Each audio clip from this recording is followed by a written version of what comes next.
El teniente coronel del ejército, Héctor Varela, con uniforme y sable de rigor, sale confiado de su casa. Inesperadamente un hombre le corta el paso. El teniente coronel, sorprendido, intuye que su vida corre peligro, pero es demasiado tarde. Una bomba casera explota a sus pies y lo hiere gravemente. Con las piernas lastimadas, mientras se sostiene de un árbol, intenta desenvainar su sable, pero el agresor, también herido por la explosión, le dispara 5 veces.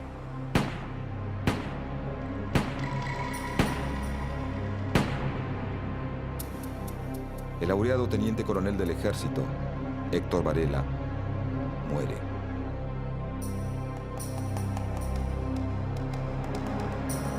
Su asesino es detenido a solo 2 cuadras sin oponer resistencia.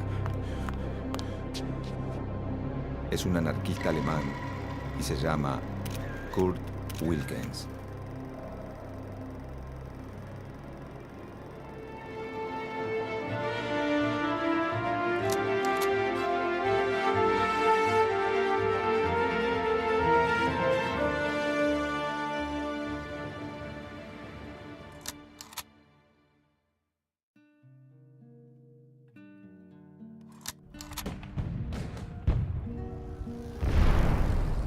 La Primera Guerra Mundial, desatada en 1914, provoca un fuerte impacto en la economía argentina, dado que Gran Bretaña, Francia, Bélgica y Alemania, sus principales socios comerciales, forman parte del conflicto internacional.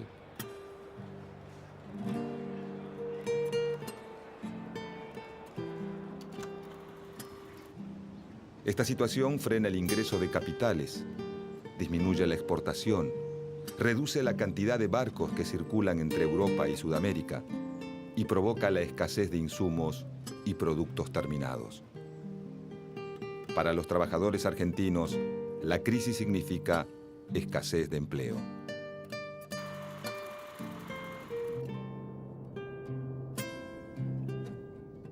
En 1917, el 20% de la población activa está desocupada.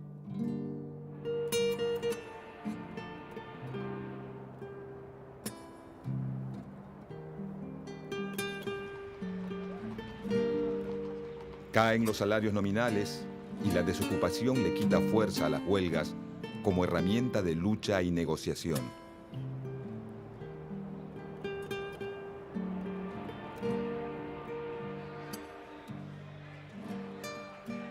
Al finalizar la guerra, comienza la recuperación económica. El crecimiento de las exportaciones trasciende en el mercado interno y suben los precios de los alimentos.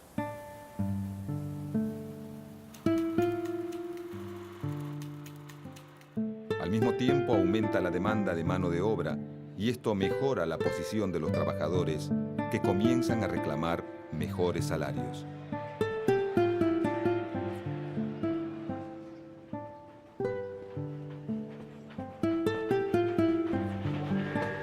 Entre 1916 y 1918, algunos sindicatos logran el arbitraje del gobierno nacional en sus conflictos. Entre ellos los sindicatos que agrupan a los trabajadores ferroviarios y portuarios. El gobierno de Hipólito Yrigoyen es el primero en intervenir en las negociaciones de salarios entre sindicatos y empleadores. Esta situación fortalece la posición de sindicatos de larga trayectoria, como la Fraternidad de Maquinistas, creada en 1887, y de otros más recientes, como la Federación Obrera Marítima y la Federación Obrera Ferrocarrilera, surgidas en la década de 1910. Su capacidad de frenar el transporte en momentos clave les permite obtener, muy tempranamente, conquistas salariales, de condiciones de trabajo e incluso de seguridad social. En diversas zonas urbanas como Rosario, Buenos Aires y el Gran Buenos Aires, el crecimiento del frigorífico industrial, dedicado a la exportación, y el de industrias orientadas al consumo local, aumenta el número de trabajadores permanentes.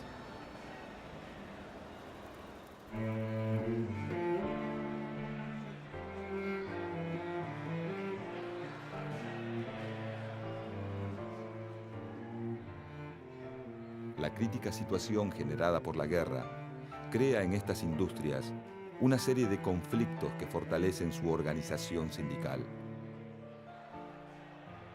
A partir de 1917, se suceden huelgas en las que el movimiento obrero reclama mejores salarios y retoma una demanda por la que lucha desde sus orígenes, en la década de 1890.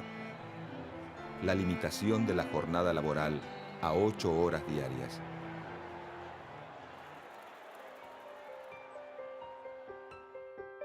Con el acceso al Parlamento de legisladores del Partido Socialista, se elaboran las primeras leyes obreras.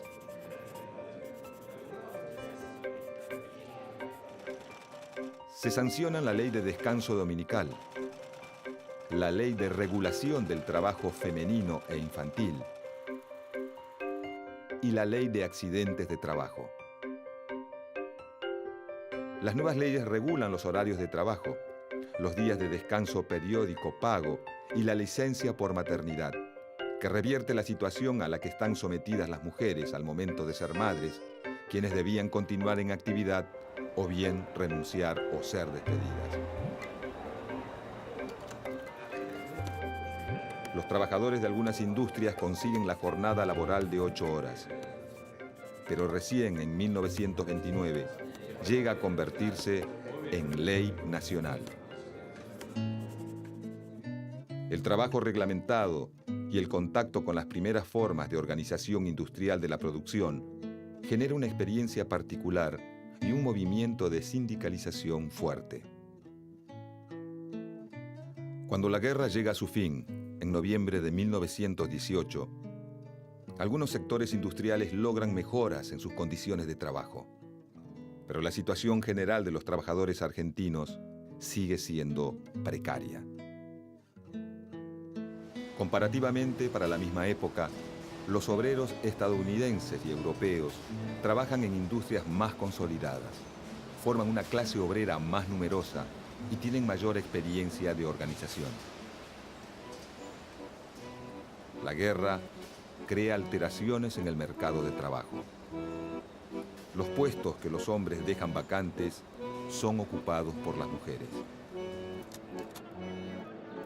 En la posguerra, se satura el mercado laboral y aumenta la desocupación. Estados Unidos es uno de los países triunfadores menos afectados por la guerra. Si bien sufre en 1921 una breve crisis financiera, pasado este momento inicia un período de fuerte crecimiento. Con el nuevo panorama de posguerra, comienza la recuperación de los fletes y el aumento en la demanda de alimentos y materias primas para la reconstrucción de las economías europeas. Además, se reactivan las exportaciones y los intercambios. La economía argentina, que viene de casi 5 años de recesión, atraviesa fuertes presiones inflacionarias. Los precios de los alimentos y otros productos de primera necesidad se incrementan por su alza en el mercado internacional. Los trabajadores reclaman la suba de sus salarios para compensar el deterioro de su nivel de vida.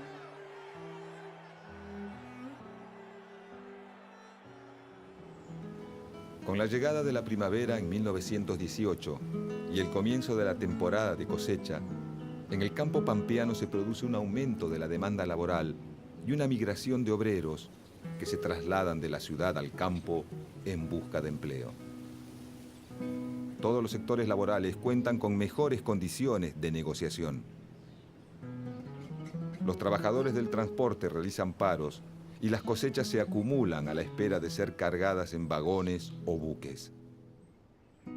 La necesidad de mano de obra en el campo permite a los trabajadores estacionales reclamar mejores salarios.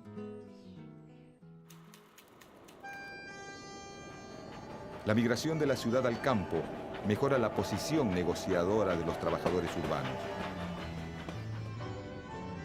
el gobierno de Hipólito Yrigoyen inicia una nueva forma de vinculación con los obreros a través de la mediación en los conflictos laborales, aunque está lejos de apoyar a todos los trabajadores. Los más beneficiados son los nucleados en organizaciones de tendencia sindicalista, pertenecientes a los sectores más fuertes de la economía, como los ferroviarios o los portuarios. Los sindicatos cercanos al Partido Socialista, principal competidor electoral del radicalismo, reciben menos apoyo. Y ningún tipo de beneficio los anarquistas, que no están dispuestos por principio a negociar con el Estado. Ante esta realidad, en diciembre de 1918, los obreros metalúrgicos de los talleres Bacena inician una huelga.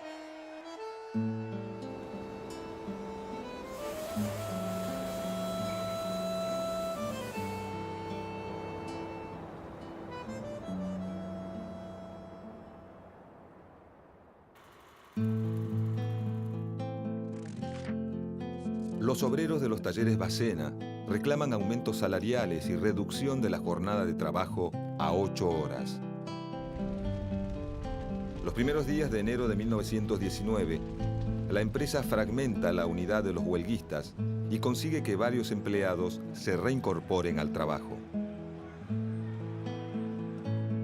El 7 de enero, algunos de los obreros reincorporados a Bacena salen con las camionetas de la empresa desde los talleres ubicados en Cochabamba y La Rioja, en el barrio de San Cristóbal, en Buenos Aires, y se dirigen a buscar materias primas en el depósito situado en las calles Pepirí y Santo Domingo, en el barrio de Parque Patricios. Al llegar a Pepirí y Alcorta, un piquete los exhorta para que abandonen el trabajo.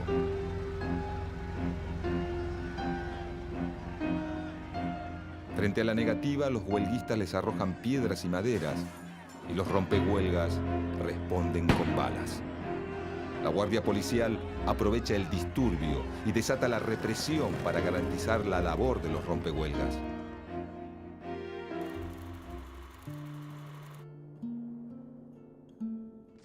El enfrentamiento deja 3 heridos en las fuerzas represivas y entre los obreros 4 muertos y 30 heridos, algunos de los cuales fallecen más tarde.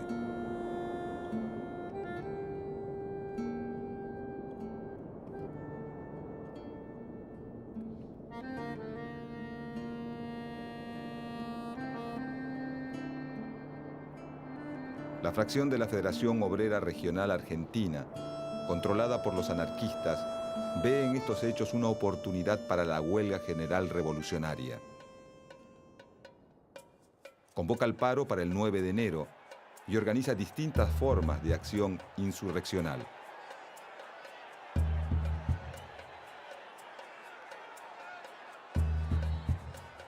El núcleo sindicalista de la Federación en un primer momento se pliega a la huelga, pero más tarde la levanta y junto al Partido Socialista buscan agotar las vías de negociación explotando su llegada al gobierno nacional.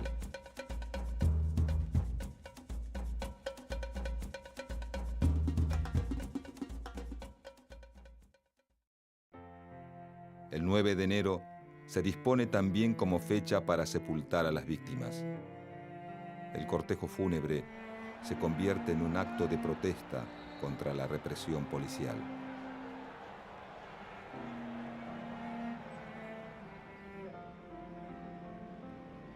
Desde el barrio de Nueva Pompeya y hasta Chacarita se producen choques con la policía.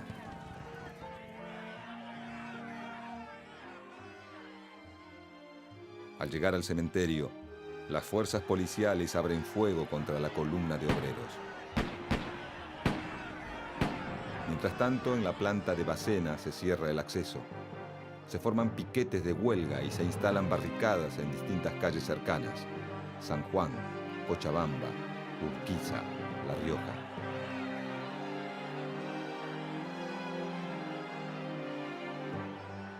La prensa oficial anuncia que los obreros muertos suman 40.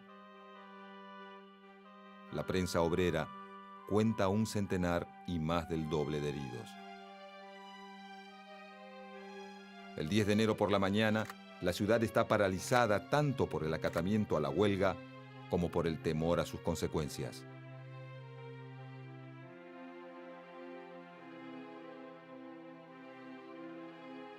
Los enfrentamientos, choques, piquetes y barricadas se multiplican en los barrios obreros de Once, San Cristóbal, Parque Patricios y Boedo.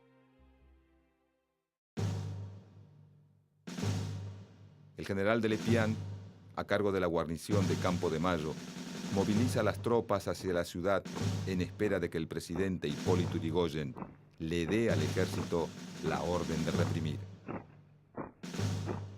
Luego de unas horas de incertidumbre, que algunos entienden como vacilaciones del presidente y otros como un intento de golpe de Estado, Yrigoyen ordena la intervención militar en la ciudad de Buenos Aires y designa a de Lepián a cargo de la operación.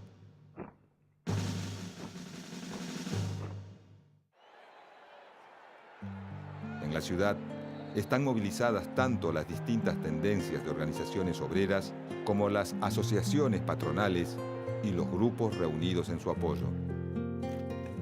A la intervención militar, la represión policial a los huelguistas y la confrontación con los grupos de choque anarquistas se suma el accionar de guardias cívicas organizadas por la recién formada agrupación conservadora, la Liga Patriótica Argentina.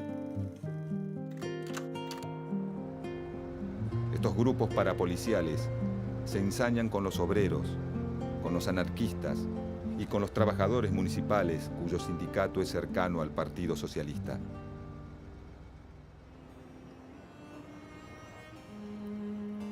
Las fuerzas represoras despliegan sus ataques, particularmente en los barrios donde se concentra la colectividad judía, como Once y Villa Crespo, por considerarlos rusos y por eso sospechosos de revolucionarios.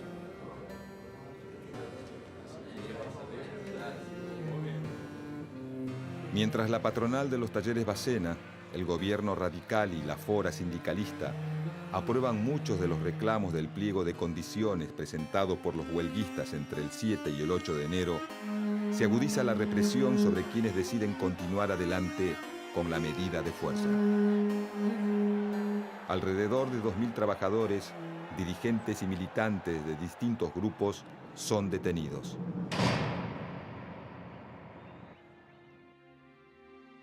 Las acciones organizadas por los obreros más radicalizados continúan por 3 días hasta el 13 de enero.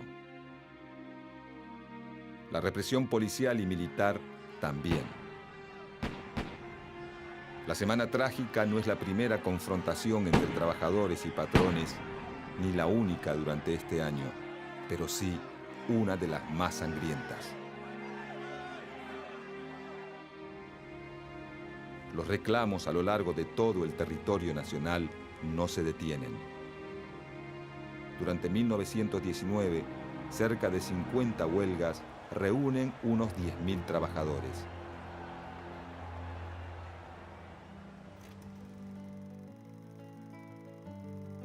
Los conflictos no se limitan al sector del transporte ni al urbano. Emergen también las huelgas entre los asalariados del sector rural. En la región chaqueña se desata un conflicto en La Forestal, una empresa de capital británico dedicada a la explotación de bosques de quebracho.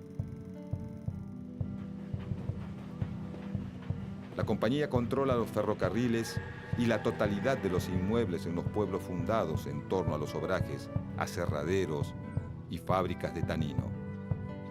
Su vasto territorio comprende el norte de Santa Fe, buena parte del Chaco y algunas zonas de Salta y Corrientes. La explotación de los obreros y contratistas es brutal.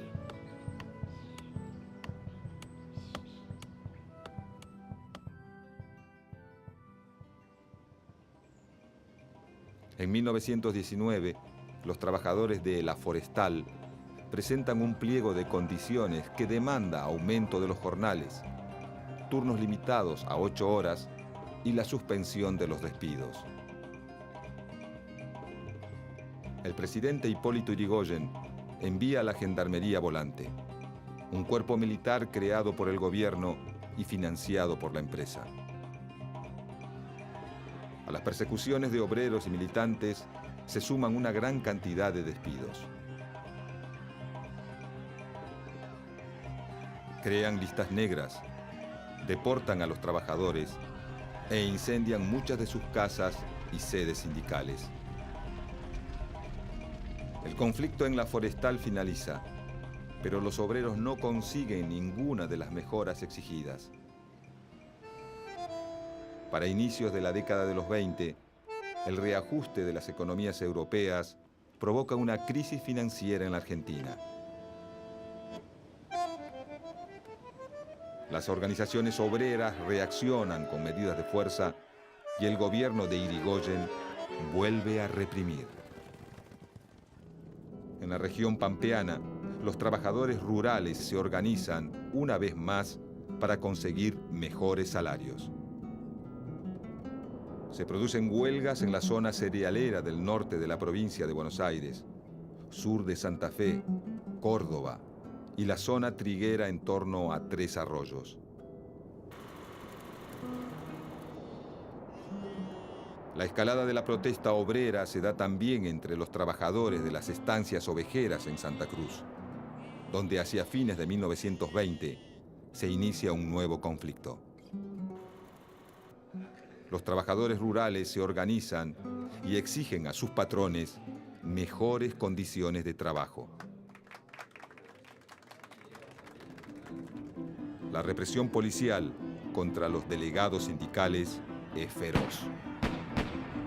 Lejos de doblegar la protesta, la resistencia obrera se intensifica. El presidente Irigoyen envía al teniente coronel Varela a parlamentar. Los obreros aceptan la mediación, deponen las armas y entregan a los rehenes. El conflicto parece haber llegado a su fin y Varela regresa a Buenos Aires. Pero en la Patagonia, la continua represión por parte de la Liga Patriótica generan malestar entre muchos de los trabajadores.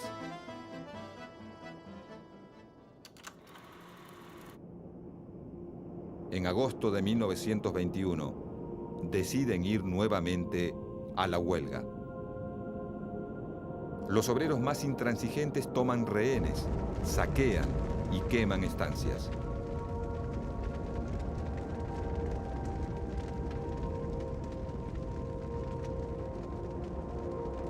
El gobierno nacional califica sus acciones de subversión armada y bajo el imperio de la ley marcial Irigoyen envía a Varela, esta vez al mando de las tropas regulares del ejército, la policía territoriana y la Liga Patriótica para terminar con la insurrección.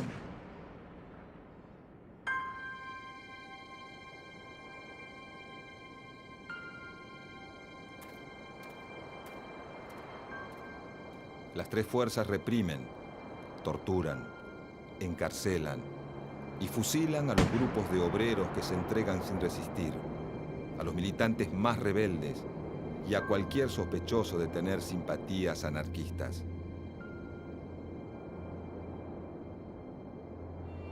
La represión finaliza por pedido de los terratenientes que temen quedarse sin mano de obra. El gobierno recibe con honores al teniente coronel Varela, responsable de las acciones en la llamada Patagonia Trágica, con más de 1.500 obreros muertos y 600 detenidos y torturados. Quienes quedan en libertad sufren como represalia la reducción de sus salarios en un 50%. Hacia 1922, la recuperación de la economía argentina apoyada en la mejora del mercado internacional reduce las tensiones. Aumenta la demanda de trabajo y se recupera el flujo inmigratorio para mano de obra perdido a principios de siglo. Los sindicatos, para conseguir mejoras laborales, cambian de estrategia y despliegan tácticas de negociación más que de confrontación.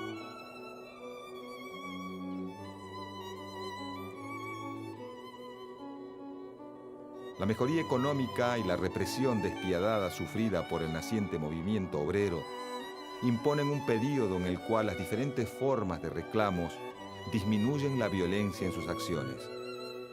Pero los ideales de dos mundos diametralmente opuestos son irreconciliables.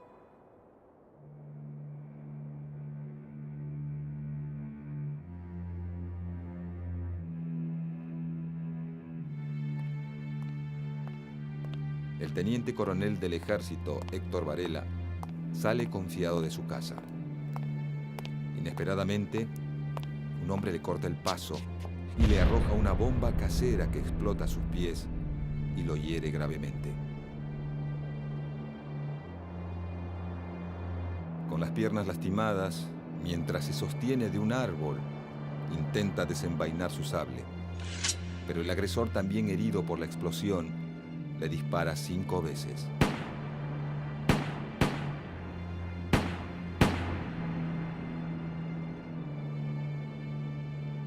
El teniente coronel del ejército, Héctor Varela, muere. El asesino, un anarquista alemán llamado Kurt Wilkens, es detenido a solo 2 cuadras sin oponer resistencia y declara: pueden matarme. He vengado a mis hermanos. 8 meses después, Varela es honrado con una placa. Los británicos residentes en el territorio de Santa Cruz, a la memoria del teniente coronel Varela, ejemplo de honor y disciplina en el cumplimiento de su deber. La semana trágica marca el fin de la estrategia insurreccional en el movimiento obrero, el debilitamiento del anarquismo, la consolidación de las estrategias sindicalistas y el surgimiento de una derecha militante y agresiva. Esta nueva derecha utiliza organizaciones parapoliciales como el objetivo de reprimir a un movimiento obrero al que acusa de estar inspirado en influencias consideradas nocivas, bolcheviques y anarquistas. Los conflictos desatados entre 1919 y 1922 afectan a trabajadores de todo el país, tanto a los urbanos de Buenos Aires y Rosario, como a los rurales de la región pampeana, del Chaco y la Patagonia. La oleada de conflictividad de esos años es el resultado de los efectos que la coyuntura internacional creada por la Gran Guerra tiene sobre la estructura de la economía nacional. El accionar represivo del Estado y de los grupos parapoliciales logra limitar la movilización. La recuperación económica reduce las tensiones sociales y las estrategias del movimiento obrero se reorientan hacia la búsqueda de canales de negociación con los patrones y hacia el amparo estatal. A fines de la década de los 20, la aparición de nuevas crisis reabrirá muchas de las tensiones experimentadas por el movimiento obrero argentino.